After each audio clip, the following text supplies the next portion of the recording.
everyone. My name is Kathy Wilkes with Kathy Wilkes & Co. I am delighted to be here for a spotlight with Sumedha Bahri.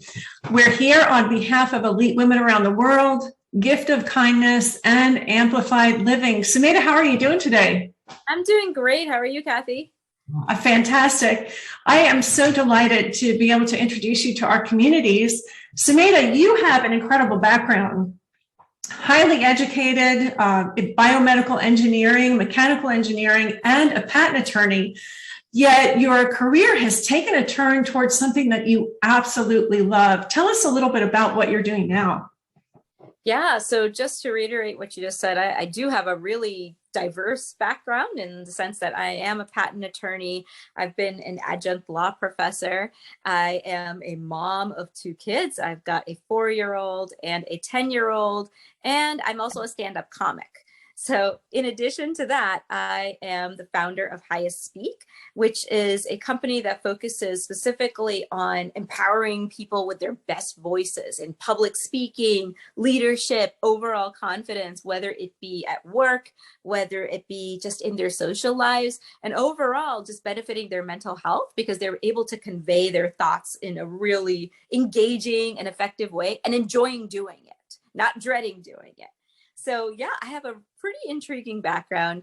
And the way I got into it was originally, and I was talking to Kathy as well before this, is that one thing I've always loved more than anything, regardless of being the techie person from my background, is that I love to public speak. I love to perform. I love interacting with people. And even in these very techie roles, where I tended to gravitate more was, oh, let me help the CEO present his patent portfolio for the board, or, oh, I want to help you get investors. Let me help you pitch your invention, right? So I always gravitated towards those things, even when I worked for a law firm. I worked in the university setting as a patent counsel over there. And again, what I gravitated towards was coaching the students and how to pitch their inventions, working with the professors and doing that. So that's always been my strength. And as a child, I was a performer. I've been singing on stage, I've acted on stage. That's what I've been drawn towards. And as I've gotten older, I've realized, you know what, this is such a need overall. I've seen people with PhDs, just very advanced degrees who struggle in terms of speaking up and conveying these great ideas in the best way possible. Yeah. So you can have all of these great degrees, but if you can't bring them out, I could say I invented 100% cure for coronavirus, which would be fantastic. But if I can't voice it in a way that people can hear it effectively or explain it, guess what? Someone else walks away with the credit in most cases. Yeah. I've seen so many people just passed over for great opportunities at work because, you know what? They have a hard time speaking up. They have a hard time, summarizing what they do or just being confident overall. So that's kind of what drove me to form Highest Speak. So originally with Highest Speak, I started working with kids. So there's 2 parts of the company. One is geared towards children because the best place to start people in terms of just eliminating any speech anxiety is early on, right? And I have 2 kids, so that's kind of where I went with that. It's been absolutely so rewarding to work with kids. Yeah, I think that's brilliant. Let me jump in here for a minute because what you're saying, Sumedha, is so powerful. This is a very, very powerful point.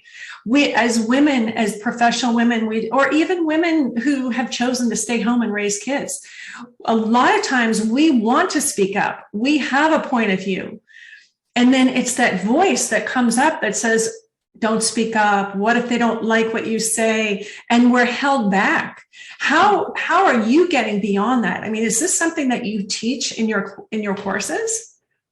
Absolutely. So the first aspect of what I always say is that we can't make anybody believe us when we're speaking if we don't believe what we're saying.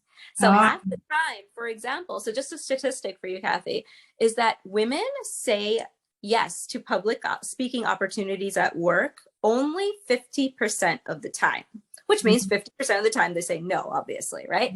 Men say yes 90% of the time. to any speaking opportunities at work. And it's by no means that men are better public speakers, sorry to say that, but it's that women are perfectionists. They want to be 100% ready if they're going to say something, right? And so part of it, when I listen to a lot of women talk, is they tend to end with qualifiers. For example, I've done great with my work so far, I think. Just putting that doubt at the end, or as simple as having an inflection in your sentence where you sound like you're questioning yourself. So for example, something on the lines of, my team did really well with this project. Just that inflection at the end says, you know what? I don't believe in myself. How are you going to get other people to do it? So it's those simple habits a lot of times. Not everybody, but a very large percentage of women that I've seen, worked with, have this type of tendency of questioning themselves when they speak. Yeah. So what you're saying is the tone, the inflection, as we're speaking, if we end with what would be a way of asking a question, if we end a statement with that same intonation or inflection, it could be perceived that we're not really sure about what we're saying. Am I hearing you correctly? Absolutely. I always say only put a question mark when it's a question. Otherwise, a period is a period. An exclamation point is an exclamation point. Say it that way. Mm-hmm. Yes. Well, Sumedha, I know that you're doing some training for the elite women around the world coming up. Do you want to tell us a little bit about that? Yes, I am really excited. I'm excited to meet this whole group. I've heard so many great things about it, but I am also super excited to bring my workshop to all of you. So it's going to be on June 3rd. I think that's a Friday, and it's going to be at noon. We're doing a virtual workshop called Reach Your Highest Speak, where I'm going to cover fundamentals in terms of addressing nervousness, how to sound more confident, performance skills, but also simple structure skills.